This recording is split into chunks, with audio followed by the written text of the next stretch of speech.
pessoal, sejam bem-vindos ao canal Português à Mesa. No tópico de hoje, em nosso questionário, nós vamos discutir algumas questões sobre análise sintática, vários itens bem interessantes, tais como sujeito, complementos verbais, e quero testá-lo para que você aperfeiçoe alguns conhecimentos, porque dúvidas sempre aparecerão e é necessário corrigi-las, solucioná-las e tirar esse medo de fazermos a análise sintática que é tão fácil. Espero vocês em nosso encontro de hoje. Veja este exemplo e faça o que se pede. Ocorreram, durante o verão deste ano, sobretudo no interior do Paraná, perdas significativas da safra de feijão. Escreva essa frase no singular. Como é que isso ficaria escrito no singular? Vou deixar você pensar um pouquinho. Se necessário, você pare o vídeo e vamos. Como é que ficaria isso no singular?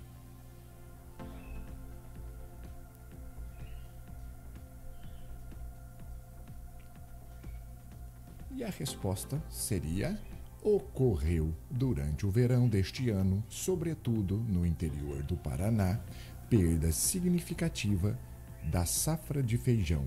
Seria basicamente isso. Mas vamos continuar aqui. Responda agora ao que se pede.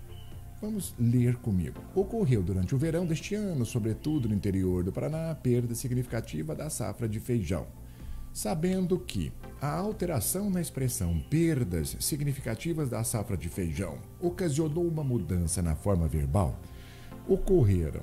Tudo bem. Isso garante que o termo perdas significativas da safra de feijão é, de fato, o sujeito da oração. Você se lembra aqui no canal que nós já conversamos sobre sujeito, não é? E você deve estar lembrando também que o sujeito ele é o responsável, é um grupo nominal responsável por conjugar o verbo e concordar com este verbo, que no caso seria conjugar e concordar o predicado, que ali contém o verbo. Essa informação está correta, pessoal? O que vocês acham? Pensa um pouquinho. E a informação está certíssima. É isso mesmo. Quando nós alteramos o substantivo perda, você precisa fazer a sintonia com o predicado que contém o verbo ocorrer para que entre em harmonia, para que os dois entrem em concordância. Não se esqueça disso. Bom, vamos lá. Veja agora este exemplo aqui e me responda ao que se pede. Vamos ler. Das ordens da casa, cuidavam com toda cautela as funcionárias. Nesta frase, o sujeito é o termo das ordens da casa, pois está no plural e concorda com o verbo cuidavam, que também está no plural. Esta afirmação está correta ou errada, pessoal? Vamos pensar um pouquinho?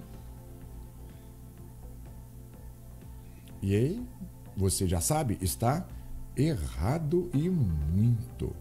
Eu creio que você deve estar lembrando aqui, já está estudando conosco no canal há algum tempo, sobre essa proposta aqui, não é? Mas eu vou te passar uma outra informação e gostaria que você pensasse um pouco. Vamos lá, ó. Lembremos apenas que o sujeito nunca pode vir precedido de preposição. Você acha que isso está correto? Olha lá. Portanto, se for um termo preposicionado, ele não pode ser o sujeito da oração. Você sabe alguma coisa sobre isso? Você conhece como funciona esse mecanismo linguístico sujeito? Lembre-se, sim ou não, essa proposta está correta ou errada? Vamos ver? Pense um pouquinho agora. Está certíssimo. Você não pode se esquecer disso.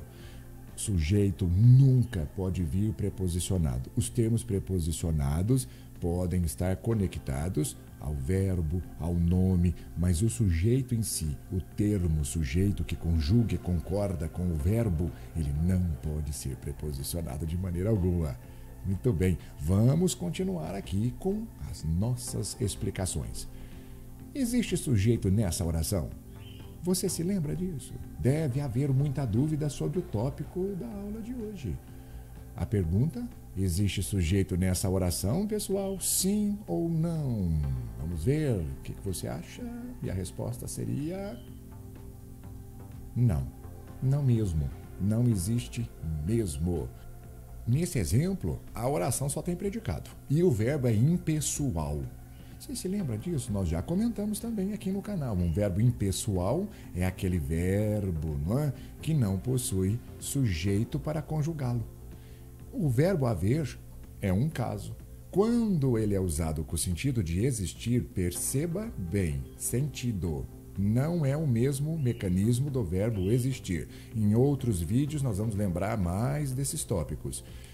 Quer dizer, sentido, pessoal, ok? Você não pode tomar como verdade para falar que funciona igual o existir. Não. O verbo haver quando tem a ideia de existir, não é? Nós temos uma oração sem sujeito. Ou podemos dizer que o sujeito é inexistente. Exatamente. Funciona assim. Português funciona assim, não é?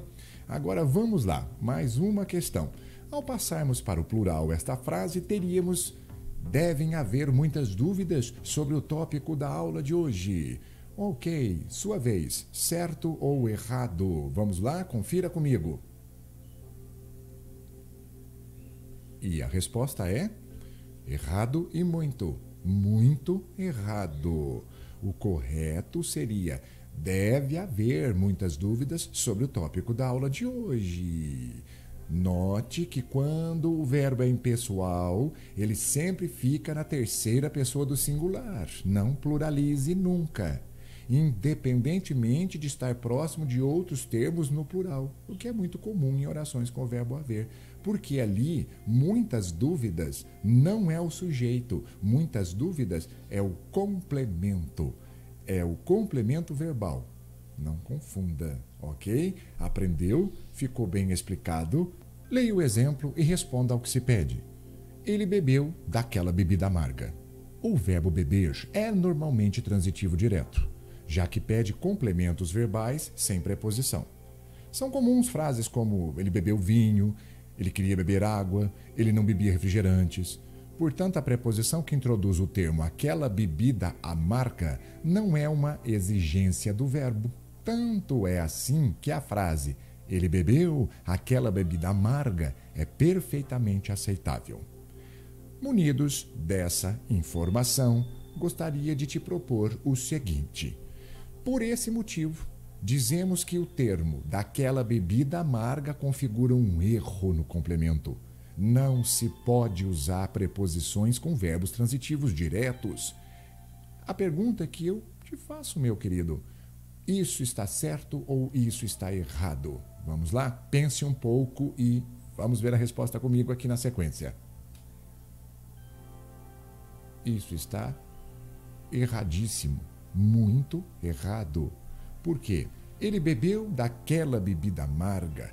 Daquela bebida amarga configura um caso de objeto direto preposicionado. Isso é perfeitamente comum em português.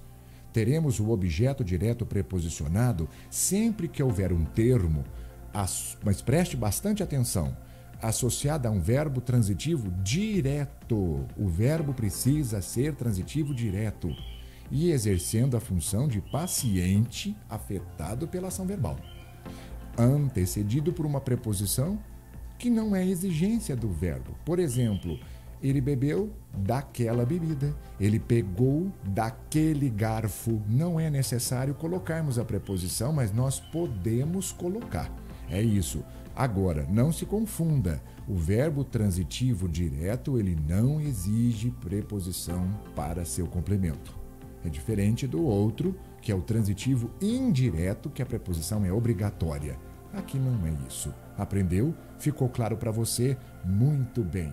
Pessoal, muito obrigado por vocês terem ficado comigo até agora. Espero que vocês tenham gostado do nosso vídeo. Deixe aí o seu like, participe, passe-nos informações sobre o que você gostaria de discutir conosco, pergunte-nos e inscreva-se. Isso é muito importante para engajarmos o nosso canal.